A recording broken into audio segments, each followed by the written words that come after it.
So what happens with this particular type of Kenwood dishwasher is that the catch gets pushed in, and what happens is when you go to close it, it doesn't snap shut.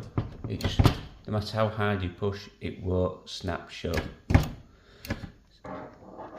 It's quite a simple fix.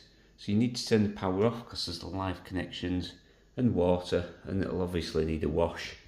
The back of the door will need a wash for you to put it back. So turn the power off, just undo the top screws, which is 1, 2, 3, 4, 5 and 6.